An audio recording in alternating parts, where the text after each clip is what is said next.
হয়, অত্যন্ত দুৰ্ভাগ্যজনক। আমি এতিয়া যি ঘৰ আমাৰ কেঁচুৱা হেৰুৱাইছে সেই ঘৰত আমি আহিছোঁ। আমি গোৰ্খা ছাত্ৰ সন্থাই তেখেতসকলক সমবেদনা জ্ঞাপন কৰিছোঁ। আৰু যি দুৰ্ঘটনা সংঘটিত হ'ল সেই দুৰ্ঘটনা অত্যন্ত দুৰ্ভাগ্যজনক। আৰু ইয়াত কিছু আমি যি প্ৰত্যক্ষ কৰিলোঁ তাত কিছু সেই ৱাল গাঁথনিৰ ক্ষেত্ৰত তাত কিছু গাফিলতি আছে। আৰু এই গাফিলতিৰ বাবেই এই গোটেই ঘটনাটো সংঘটিত হ'বলৈ পোৱাৰ আমি অনুমান কৰিছোঁ। তাত নিশ্চিতভাৱে এই গাফিলতি নোহোৱা হ'লে এনেধৰণৰ ঘটনা সংঘটিত নহ'লহেঁতেন, যিহেতু তাত ল'ৰা ছোৱালী খেলিয়ে থাকে।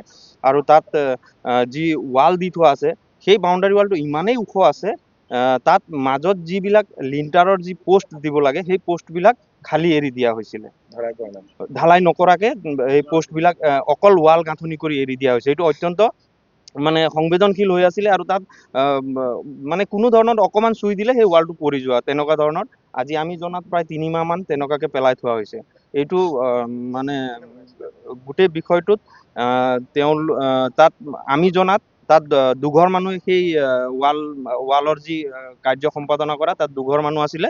নাম আছিলে আপোনাৰ সত্যজিৎ ৰয় আৰু প্ৰাণজিৎ ভূঞা। তেখেতসকলে এই গোটেই ৱালৰ যি গাঁথনিৰ কাম তেখেতসকলে কৰিছিলে।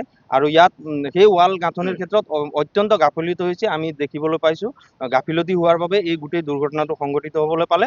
আৰু আমাৰ এই 7-8 বছৰীয়া যি নিষ্পাপ শিশু সেই শিশুক আমি হেৰুৱাবলগীয়া হৈছে।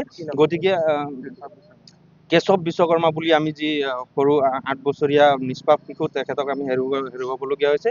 আৰু আমি গোৰ্খা ছাত্ৰ সন্থাই আমি দাবী জনাব বিচাৰোঁ আমাৰ আৰক্ষী প্ৰশাসন, আমাৰ মহকুমা, আমাৰ সমজিলা প্ৰশাসনক আমি দাবী জনাব বিচাৰোঁ যে ইয়াৰ উচিত তদন্ত হ'ব লাগে। আৰু কিহৰ কাৰণে এই গাফিলতি হ'ল, এই গাফিলতিৰ কাৰণে আমি এজন কিশোৰক যে সৰু কেঁচুৱাক যে আমি হেৰুৱালোঁ, ইয়াৰ উচিত তদন্ত হৈ দোষীক দৃষ্টান্তমূলক শাস্তিৰ ব্যৱস্থা কৰিবৰ কাৰণে আমি গোৰ্খা ছাত্ৰ সন্থাই দাবী জনাইছোঁ।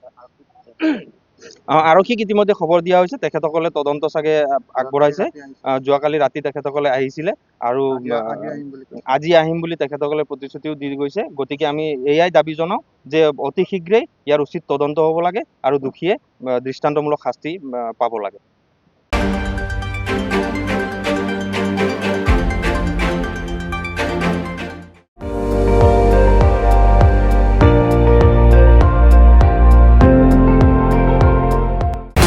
আপুনি চাই আছে ND24, সৰ্বশ্ৰেষ্ঠ নহয় সৰ্বোত্তমৰ দৌৰ।